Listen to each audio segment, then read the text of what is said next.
One day, two men stood before a gate. The gatekeeper asked them, "Why should I let you guys in?"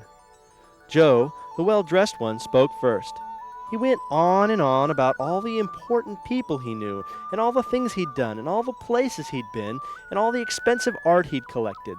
When the bragging was finally done, the gatekeeper said, "Pretty self-centered, aren't we, Joe? I'm sorry, I can't let you in." As Joe began to argue, the gatekeeper turned to the other man. "And what do you have to say for yourself, Harry?" Harry smiled and said, "I'm sorry, I don't know anyone important. I haven't been outside of El Cajon, and I gave everything to Goodwill." The gatekeeper said, "Harry, we know different. You have everything. You have always shared your love, which is the greatest gift of all. Come on in." Then Joe pipes up, "Hey, wait a minute."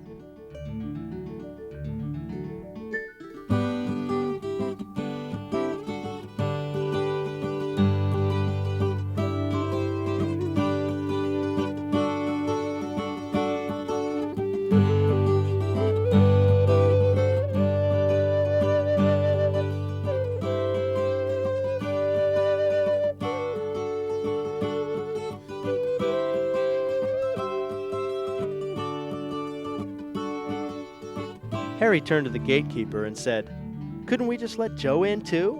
Is my credit good enough?" And the gatekeeper said, "Well, I don't know." "Okay, we'll put it on your tab. You can come in too, Joe. Today's your lucky day."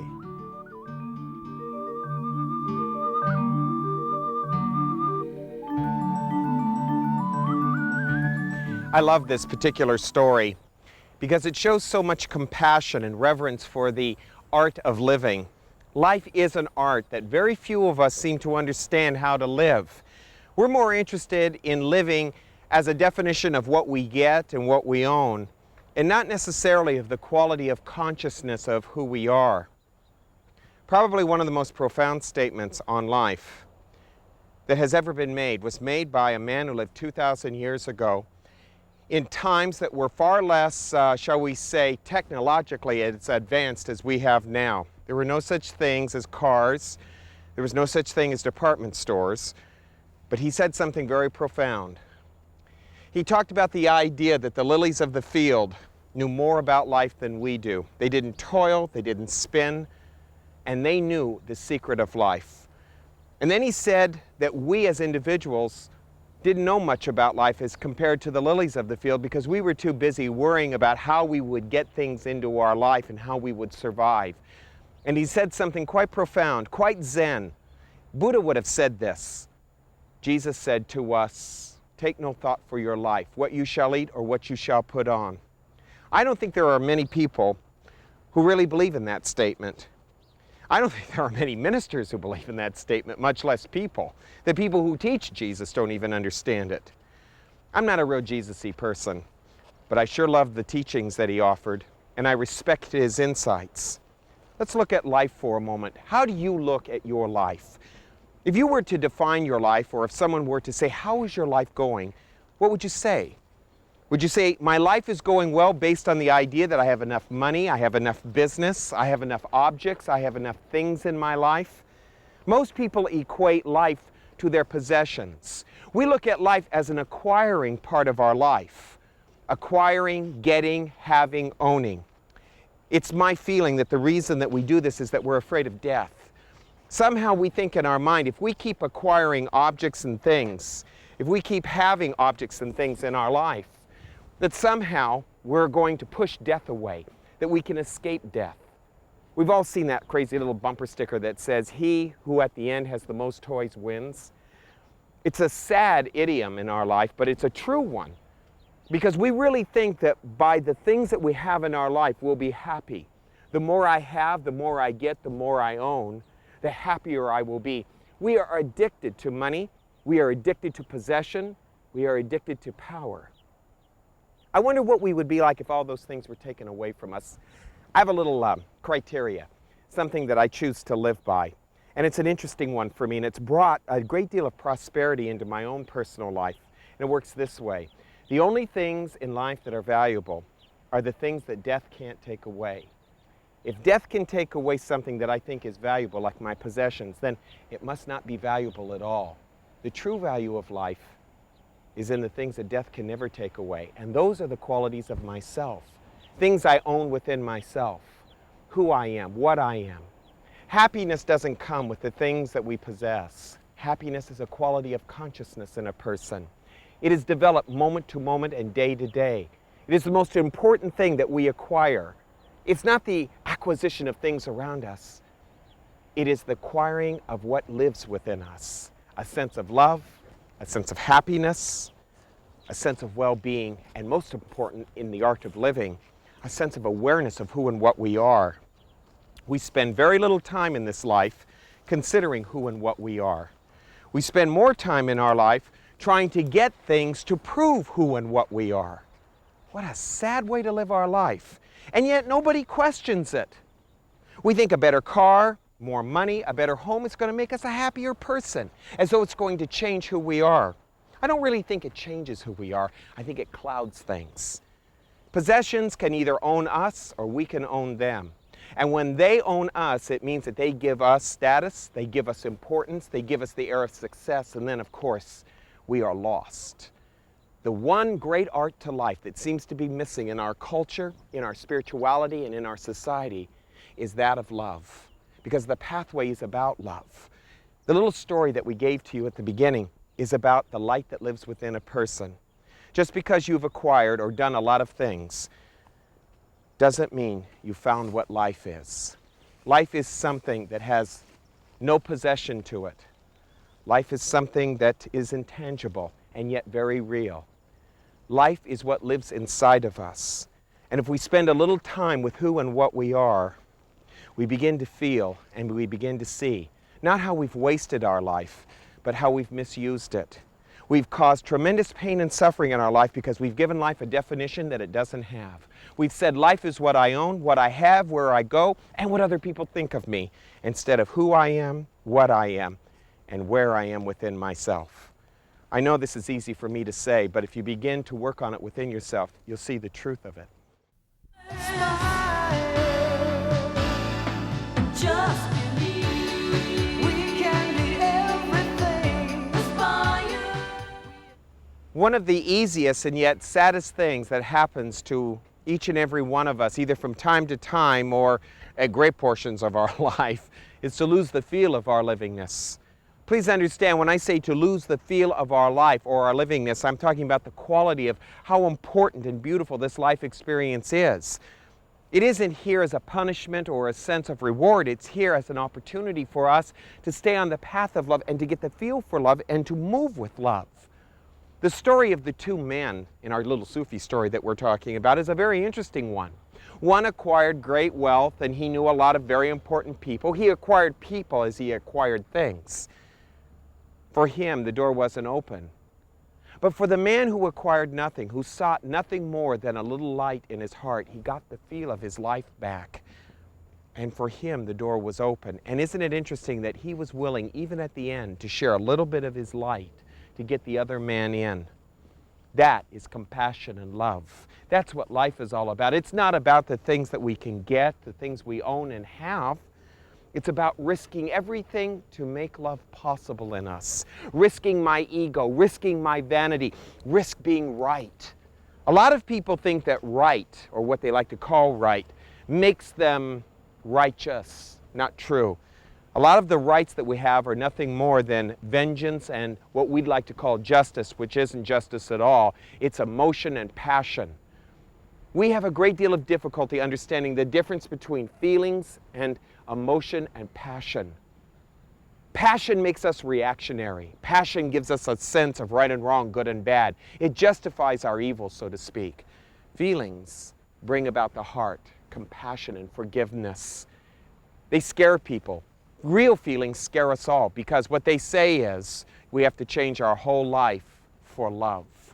I wonder how many of us would be willing to give up everything to have a moment of love in our life. Just one moment.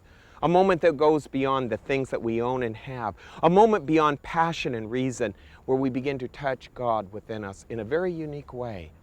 Because God is only realized through feelings, not through thoughts and books, not through sermons and discourses, but through quiet and loving silence. That's where the feeling really is.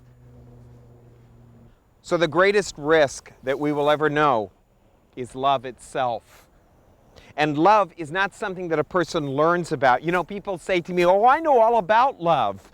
I know love is a feeling, it's a passion. I either have it for somebody or I don't. And yet, it is not a passion. It is not something we do have or that we don't have. Love is the greatest risk we take. It is only love that is the language of God, the language of the universe. And it is found in deep personal silence. That silence brings about the feelings, because feelings are the essence of love. Feelings, again, are not passion and emotion. Remember, passion and emotion makes us reactionary. Love is something else. It lives within us as a feeling, where we get in touch with it through not our thoughts and not our beliefs and not our attitudes of right and wrong, good and bad. We have to be willing to give up our righteousness for love. We have to be willing to give up revenge for forgiveness. We've got to be willing to give up our life and to give for the sake of giving, not because we should or because somebody else asks us to, but because we can. We do things for the sake of the unconditional, not for the sake of destination or purpose or reason. Now love destroys everything that we believe in. And when we really love, we love everything. We love the unacceptable. We can accept those things that are unacceptable. We don't live from our body anymore. We live through our bodies. A great deal of our love is living from our bodies. From the body of the mind and the emotions, which say to us that we have a sense of survival problems. I'm afraid I won't survive. I'm afraid I won't make it. I'm afraid I won't have what I need. That's living from the body. And that creates emotion and passion. But when we start living through the body, we start living from our consciousness. We start living for the sake of consciousness, for the sake of our freedom, not for the sake of what we can get. Love is dangerous, and most people don't have the feel for love. They would rather go on kidding themselves into thinking that they know about love. They'd rather kid themselves into thinking that love is what they emotionalize rather than who and what they really are. The path of the spiritual. It is not one about intellect. It's not about reading Bibles, books, Gitas, Qurans. It's not about any of that.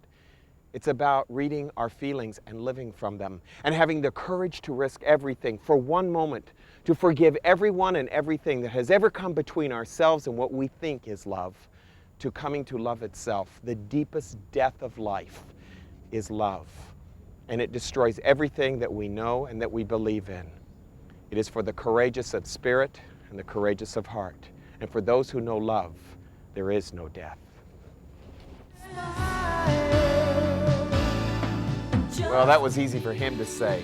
Boy, do I have some questions for him coming up. Well, that wasn't an easy discourse, and that's not an easy thing to understand, this thing about feelings and love, because everybody thinks they know so much about both. So it kind of makes it difficult for us to accept that we don't know much about love because we've lost the feel of our life. All right.